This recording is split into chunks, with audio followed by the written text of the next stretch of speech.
A network of ominous towers rusting away in the North Sea. Being out there and living in one of these structures must have been very intense and quite terrifying. A mysterious concrete pyramid dominating the American Midwest. There's a brooding menace about the whole environment. A dilapidated medieval-style castle in the heart of urban America. It looks like someone airlifted one of the spectacular medieval buildings in France and just dropped it in the middle of Philadelphia. And one of the biggest machines ever built, forgotten in a German field. You're just completely flabbergasted at the enormity of this thing in front of you. Once they were some of the most advanced structures and facilities on the planet. At the cutting edge of design and construction. Today, they stand abandoned, contaminated, and sometimes deadly. But who built them and how? And why were they abandoned?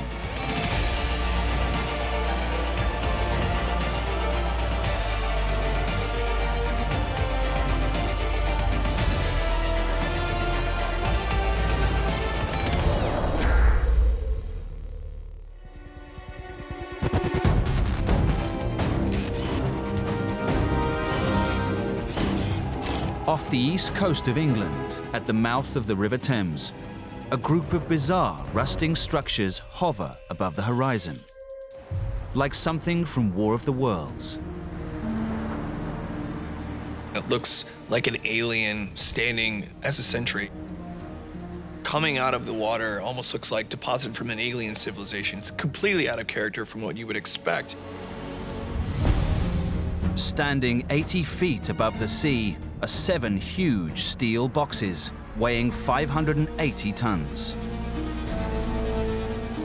Supported on 4 17-feet-long splayed concrete legs extending down into the waters. Being out there and living in one of these structures must have been very intense and rather quite terrifying.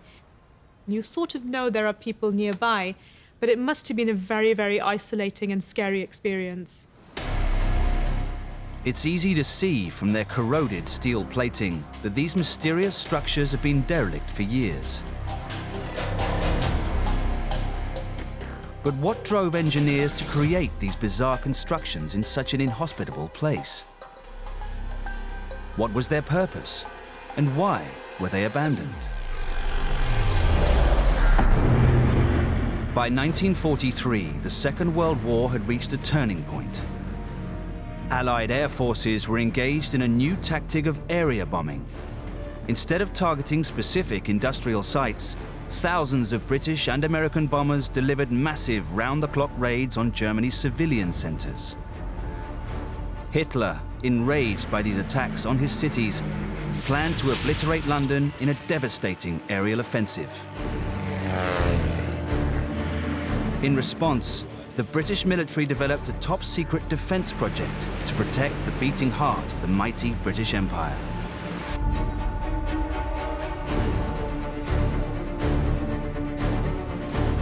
The River Thames was crucial to London's survival. This lifeline allowed supplies to flow into the city, whilst delivering tanks, planes, and ships made in its factories to the front lines. Churchill and the British had to make sure that nobody ever came up the River Thames to threaten London again. The designs were like nothing seen before. Often really sound, practical engineering solutions can be born out of what's a very difficult and tragic situation. Britain's solution to the Nazi threat was the Red Sands Sea Fort.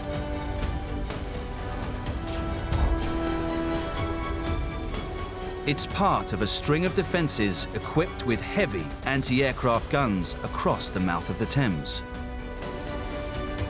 This was total war, and in total war, you do not leave the river that goes up to your metropolis undefended. But would the fort prove effective against Germany's Luftwaffe? And how big a role did it play in Hitler's defeat?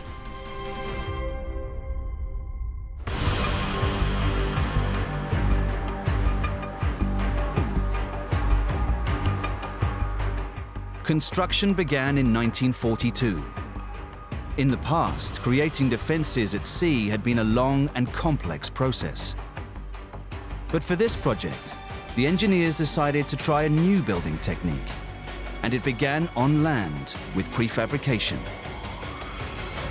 Taking a fort, constructing it in an easy location, and then floating it out into a strategically beneficial location was a groundbreaking and very important innovation in terms of offshore construction and engineering project.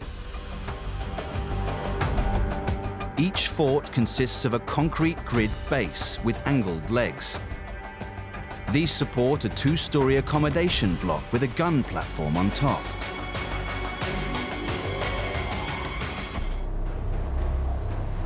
So there's two really basic principles of structural engineering that have been used in the design of these towers. The first one is making sure that the weight of the structure is as low as possible, because the lower that is, the more stable your structure is. The second great principle that we're seeing is the use of a triangle. So by having a wide base and bringing the legs up almost into a point, you've kind of recreated that stability of a triangle. And structural engineers absolutely adore triangles because they're a really stable shape. These legs support towers, each weighing 580 tons. Built at Gravesend in Kent, they were then carried by tugboat and sunk into position. 3 groups of 7 towers were built to defend the Thames, the majority armed with heavy anti-aircraft guns.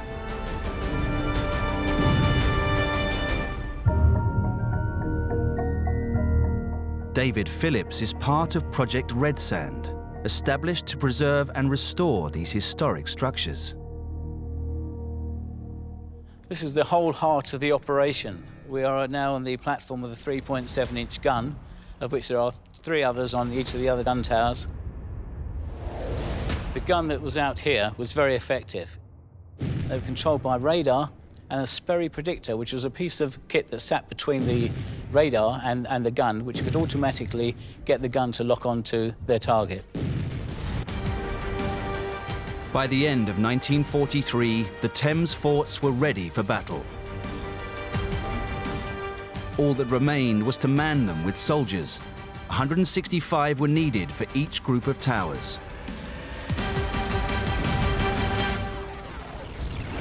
To operate the gun, there were 2 crew on the gun itself, and then there were lots of people in the control tower and also watching by the searchlight. Soldiers manned these remote and isolated forts for a month at a time, ready to rapidly respond to incoming planes. Down here is the shell lockers all around the site, all around the gun towers, which held the 3.7-inch shells. They were brought up from the armory and loaded into these lockers. But living conditions could be brutal. Since this was a military structure, the human consideration of the occupants was probably not a priority. It was more about, can it withstand the weather? Can it withstand an enemy attack? And then let's worry about the comfort of the operators. If it meant using thousands and thousands of rounds of ammunition to try to shoot down only a few German aircraft, that's what you do. And if it meant that soldiers and sailors had to live under miserable conditions in the North Sea in all kinds of weather, with only a little bit of fresh water and only occasional resupply, that's what you do.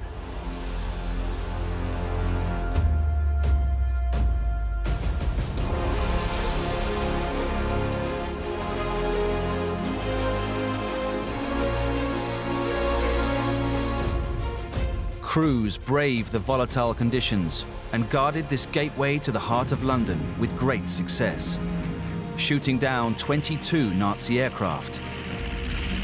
And when Hitler targeted London with swarms of his V1 Vengeance weapons in the summer of 1944, 30 of them were sent plummeting into the sea. Having anti-aircraft artillery pointed at anyone who tries to approach London up the River Thames limits German options. The German bombers that attacked London during the Blitz, they could not just drive right up the river and attack London. Hitting targets with any degree of accuracy was extremely difficult for World War II era bombers. Rivers provided a valuable landmark and helped crews navigate their way towards their targets. Removing the Thames as a guiding marker greatly diminished the destructive power of German bombers. These stark forts are one of the most extraordinary engineering successes that helped lead the Allies to victory in 1945. Having fulfilled their purpose, the British government decommissioned them in 1956, leaving them abandoned. Today, 7 of the original Red Sands Sea Fort towers remain, rusting away at sea. The fact that the Red Sands forts are still standing to this day is a testament to the quality of the engineering and construction involved in making them and putting them to use. The battle to preserve this piece of history goes on. But without urgent funding, these remarkable engineering feats will be lost to the elements. Engineering can't last forever, and these have served their purpose, so it's often a difficult decision, but sometimes we do just have to accept that things just can't be there forever.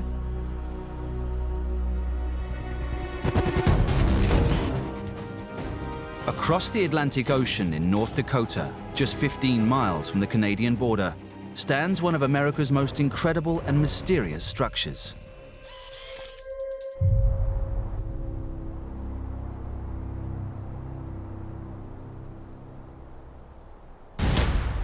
Standing on top of a sloping mound, this 79-foot-tall concrete pyramid looms over the surrounding plains. This thing looks downright sinister. This has to be one of the weirdest looking things in the entire country. There's a brooding menace about the whole environment. There are no windows visible. Sloped at 56 degrees, the otherwise blank surfaces of each wall are punctuated with strange white discs. You're confronted with something completely unworldly for where you are. This giant structure has the impression of an Aztec pyramid. The pyramid lies at the center of a 470-acre field, surrounded by dozens of mysterious manholes, security fences, and derelict guard posts. This is no ordinary industrial complex. When you get closer, you can see this was some kind of military installation. But what? These monolithic structures springing out of the ground? You have a concrete parking lot that has hatches and pillars. What is this? Who built it, and why? And why was this giant pyramid abandoned? During the Cold War in the early 1960s, the nuclear arms race between the Soviet Union and the United States was reaching crisis point.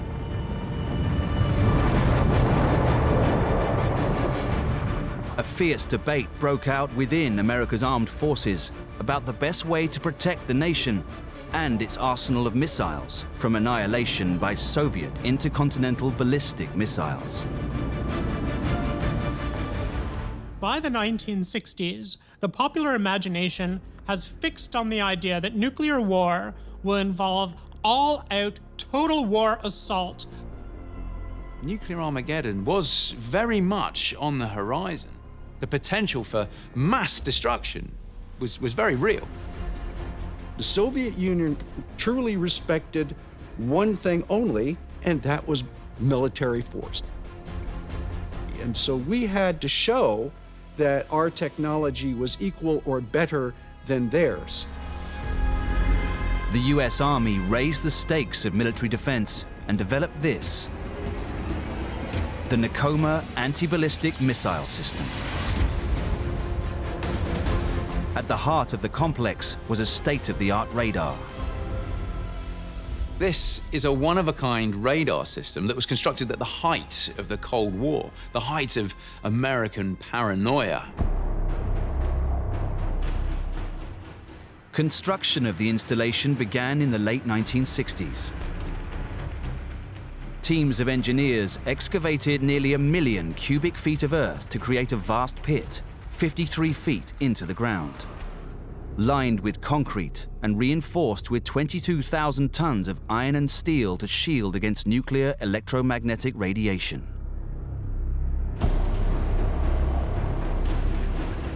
Inside, multiple floors covered 127,000 square feet and contained tactical operational systems, weapons control, and the new phased array radar. Local resident Dwayne Otto is caretaker of the Nakoma complex. The phased array is a radar that will, through the computer system, will detect a missile or an object coming in from Russia at a greater distance. The technology develops to create a virtual radar antenna that is capable of focusing in different directions without actually having to move a big piece of steel mesh. This was the cutting edge of technology to allow the USA to feel safe that should there be a strike from the USSR, they'd be able to take out those nuclear warheads before they landed on American soil. Achieving this level of defense required the most advanced computer in the Western world. Engineered to handle 10 million instructions per second, the radar's computer was located deep beneath the blast-proof pyramid. It controlled an on-site fleet of 46 missiles held in underground launch silos, designed to shoot down incoming Soviet weapons, all directed by the huge circular radar dishes mounted on each side of the pyramid. The Nakoma system was operating at the limits of 1960 technology. And the biggest problem they had was you had seconds to decide. Are you going to fire your missile to stop that missile? Or is it a decoy? Is it something else? To be effective, it had to be able to simultaneously target multiple Soviet nuclear missiles. The radars could detect a Soviet missile incoming and give 6 minutes warning. The missiles could hit a target on 30 seconds notice. That meant that as long as the big computers could make their decisions fast enough, a nuclear-tipped missile could be in the air and intercepting an inbound Soviet ICBM in time to blow it up. Refining these technologies took many years. Eventually, by late 1975, the Nakoma base was fully equipped with both long-range Spartan and short-range Sprint nuclear missiles. These weapons ensured they would have 2 chances to take out incoming Soviet missiles.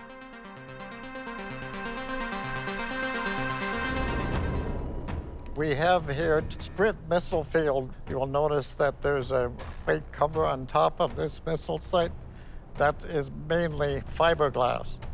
When they fire this missile, it will go directly through the fiberglass.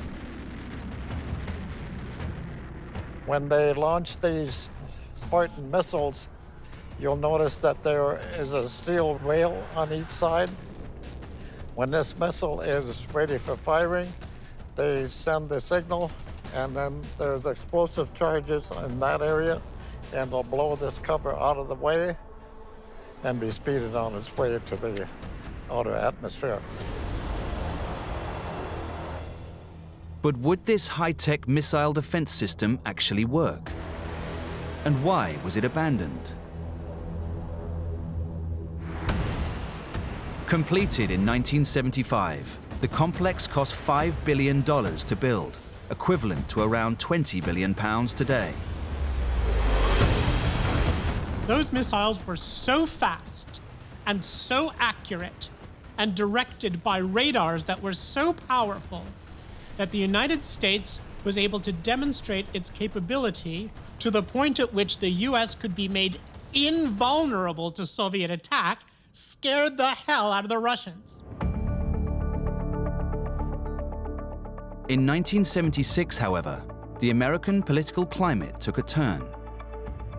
In the wake of the Watergate scandal and President Nixon's resignation, Jimmy Carter was elected into office, bringing with him a new Cold War policy. After just 5 months of full combat readiness, the US government concluded that Nakoma was no longer an effective war deterrent and abruptly shut the complex down, leaving it abandoned. Although it was technically operational, rumor has it, it was only ever switched on, screens alight, lights flashing, buzzing noises, for 3 days. So when you look at Nakoma, you're in for a shock. When we waste money, we really go down in flames, don't we? I mean, this has to be one of the greatest waste of taxpayers' money in the Cold War, if not in history. Yet many experts believe the vast sums of money spent at Nakoma did in fact help negate the Soviet threat. If you look at it that way, the very fact that the nuclear war never did break out, maybe the American taxpayers did get value for money. If $5 billion was the cost of nuclear peace, that is $5 billion well spent. Today, the Nakoma Safeguard Complex lies abandoned in a remote corner of North Dakota. Plans are afoot for Nakoma to be opened up as a tourist attraction.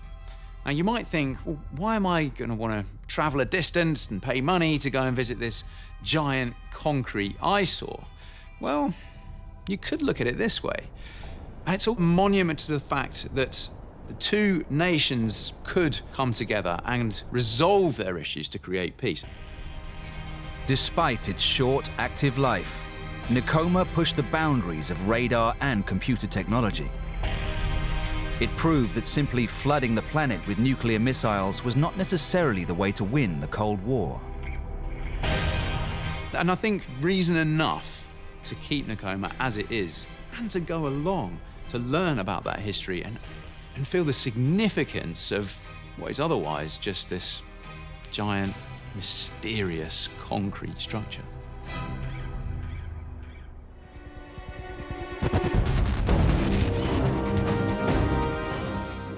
"1,500 miles away, an unusually shaped complex sits empty in the heart of the densely populated city of Philadelphia.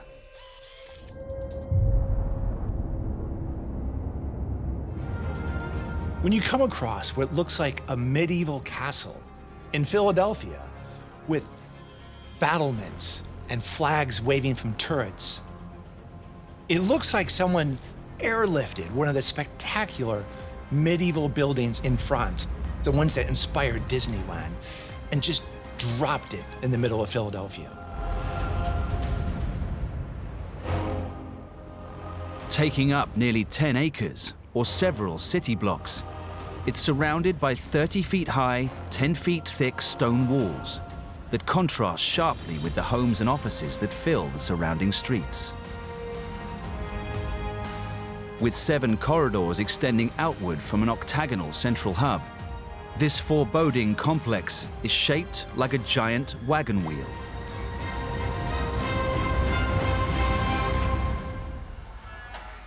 Is decaying and moldy and dark and damp, a haunted place where you definitely don't want to spend any time. It's really spooky. You could smell the paint peeling off of the walls and the damp concrete. It's really, really eerie. What was the purpose of this strange site, and why was it abandoned? In the early 1800s, the state of Pennsylvania had a problem. The prisons they controlled were overcrowded, hard to keep orderly, and inhumane for the inmates.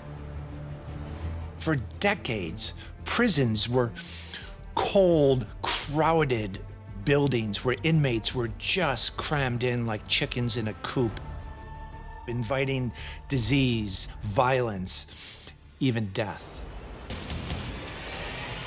So officials planned a bold new site for the rehabilitation of prisoners, the Eastern State Penitentiary. The aim was to create a state-of-the-art prison that put all others to shame and revolutionize the justice system. You could see that this was a real reaction to a social reform. And at the time, very revolutionary indeed. In 1822, work began on America's biggest and most expensive prison project, costing the modern equivalent of £15 billion.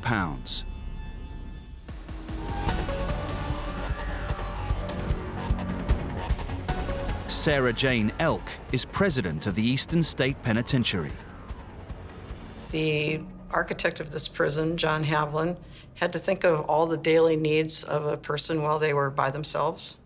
So consequently, this prison was built with central heat, central plumbing, ventilation. It was the first environmentally controlled place for human life. It was a drastic change from the chaos and violence of ordinary communal prisons, which experts believed gave inmates no chance of reform. In 1829, this humanitarian prison opened. The purpose behind the design was to give occupants their own space. Each inmate has their own cell. They also have their own little skylight. And this is interesting because the whole thinking was about social reform.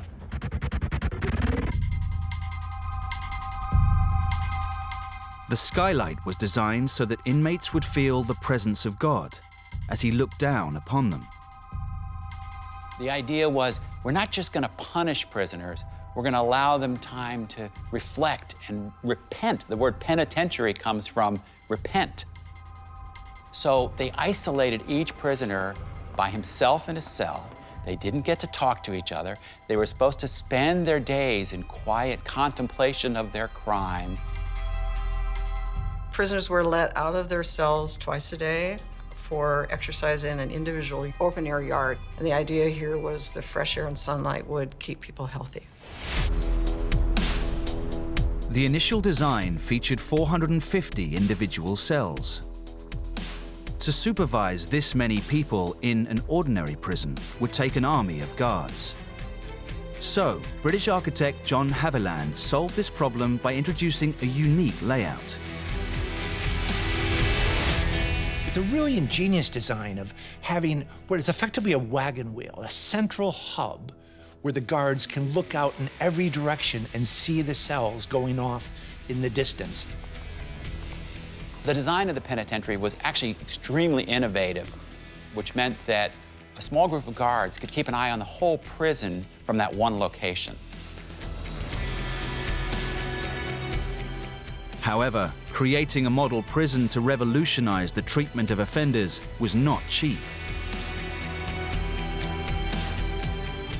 It was one of the most expensive public building projects ever carried out in the US.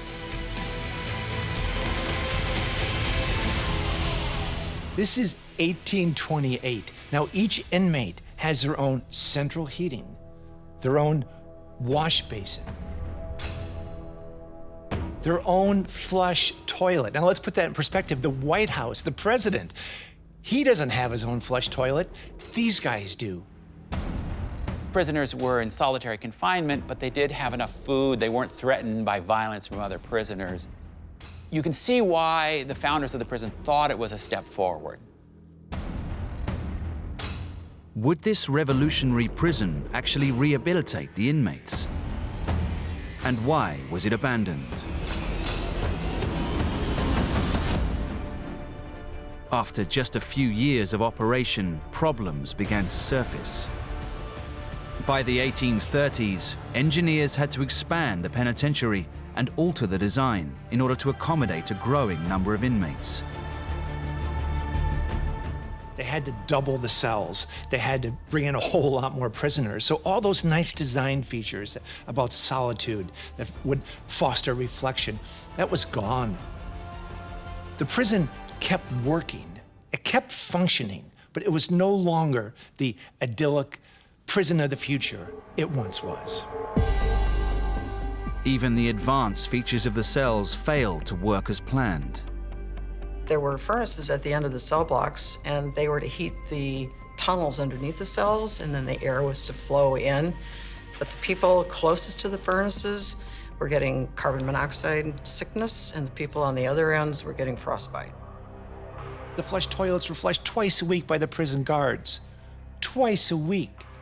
And hence the stench that this created, it was legendary. On a practical level, the whole idea of rigid separation of prisoners proved impossible to maintain. Cells designed for one man soon housed 2 or 3.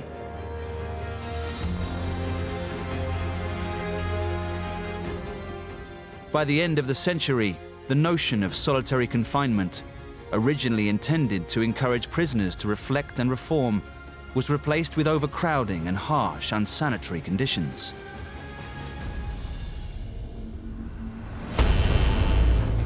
In 1929, the prisons still employed solitary confinement to try and rehabilitate one of the most notorious criminals of all time.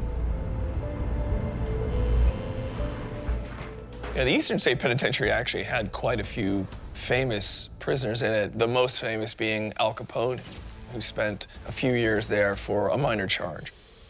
Now, he was serving 8 months, although his original sentence was longer. He described his time there as easy. Well, it would be easy when you have your own sofa, your own bookcase, and your own record player that you play waltzes on. It couldn't have been that easy, though, because we know he spent a good deal of his bootlegging income trying to get that sentence even further reduced. For 42 more years, the prison continued to operate despite its notorious conditions. But in 1970, because of overcrowding, the once revolutionary prison finally closed its doors for good.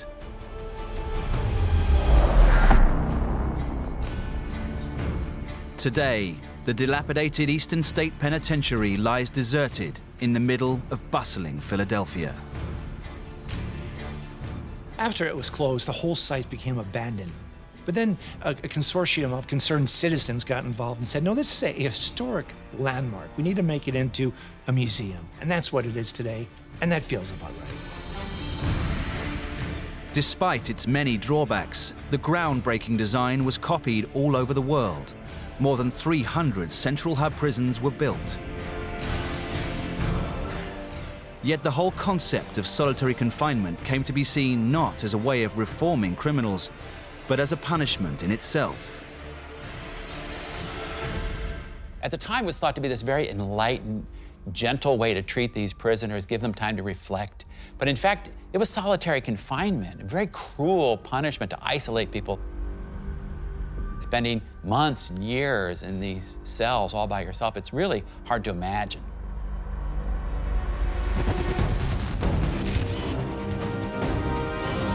Over 4,000 miles away, across the Atlantic, in Schipkau, East Germany, a corroding mass of steel towers over the landscape.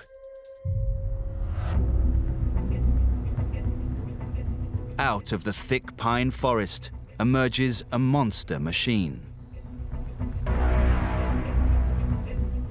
You're just completely flabbergasted at the enormity of this thing in front of you. This thing looks like something out of Star Wars. This giant superstructure, it's 160 feet high. It's got this evil-looking wheel at the front of it. This vast, rusting hulk is made of 3 grid-like arms, all connected by a spider's web of steel cables.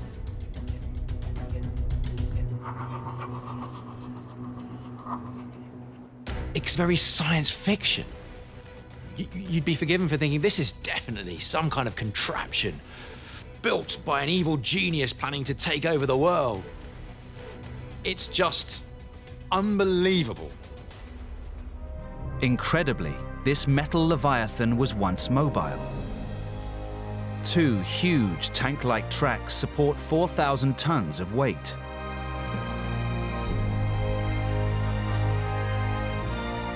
Control cabins perched among the girders also suggested it carried a crew. But what is this mysterious machine? Who built it? And why was it abandoned in the middle of nowhere?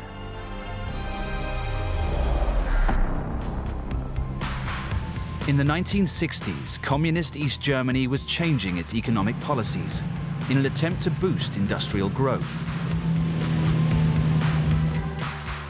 To fuel its power stations and meet energy demands, they tapped into their key energy deposit, brown coal.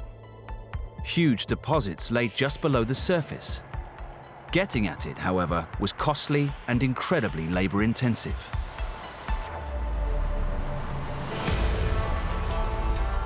In 1964, the engineering firm Hammerwerk developed something radical to overcome this problem. When designing structures at such a scale, engineers face many challenges, mostly due to the sheer size. Things weigh so much that modern materials are almost at their limit. When you take a closer look at some of the elements on the extremities of this giant monster, you can slowly figure out what the purpose of it was. This is Schaufelradbagger, or Bucket Wheel Excavator 258. It's one of the largest machines ever built. Nicknamed Bagger 258, this is a strip mining excavator designed to remove earth and rock to expose veins of brown coal that run just beneath the surface. There is nothing delicate about strip mining with Bagger 258. This thing removes yards of earth at a time in this great big long trench, following the coal underneath the Earth's surface until you get down to what you're after, the coal. While the company manufactured 13 types of these machines, they only made one Bagger 258. And they unleashed it in 1965. The key element of the bagger is its immense cutting wheel. 40 feet in diameter, each of its 10 buckets can hold 50,000 cubic feet of earth and rock, allowing it to cut deep into the surface at astonishing speed. This thing is shoveling up thousands of tons of earth and rock at a time before dropping it onto its own conveyor belt to shift it away, all the while trundling along on its tracks to continuously eat up the earth in front of it. The machine doesn't do it justice. This thing's a factory on tracks. Bucket wheel excavators are amazingly complex in terms of their abilities to move, function, and otherwise just do their job with a minimal amount of human involvement. When you see the size and the complexity of Bagger, you'd imagine it would need an army of people to actually operate it. But that's not the case. It only takes 5 people to run, and all of them are situated on board. So whilst it might have cost the Earth to build, running it comes relatively cheap. There's a trade-off between building one machine that's really big and using dozens or hundreds of trucks and shovels. Obviously, if something breaks, you're in trouble and you need to shut down. But overall, the bucket wheel excavator is so much more efficient that it's worth the risk.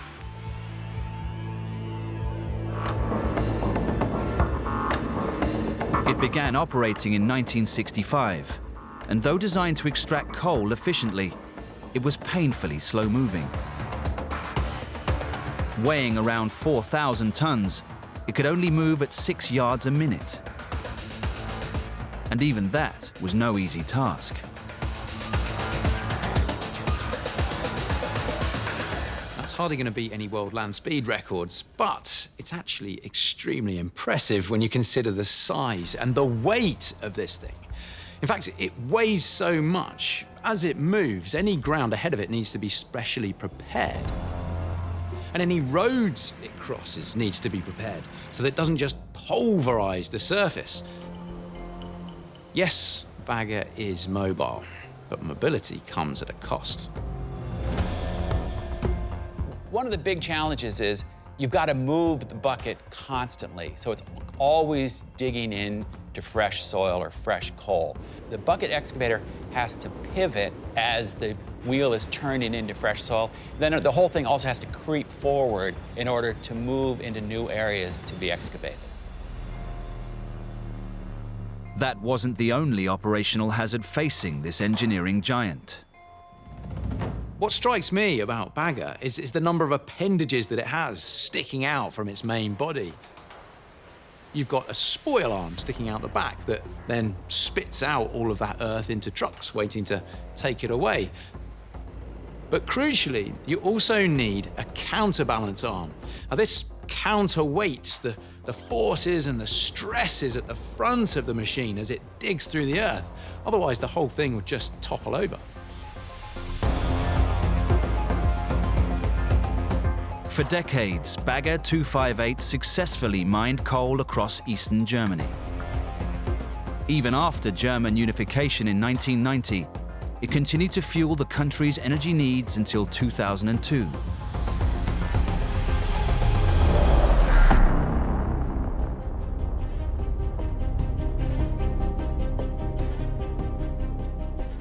Eventually, it simply ran out of material to mine, so operation was halted and the machine abandoned.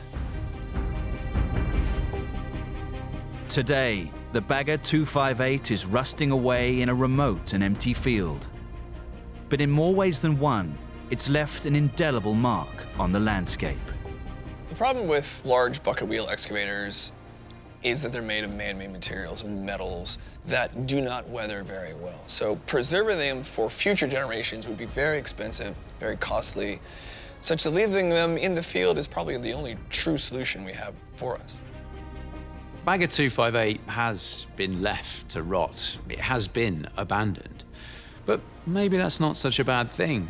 Rightly or wrongly, we're still massively dependent on fossil fuels today. And Bagger 258, for me, is a reminder and a monument to the effort and the ingenuity required to exploit the Earth's resources in the way we do.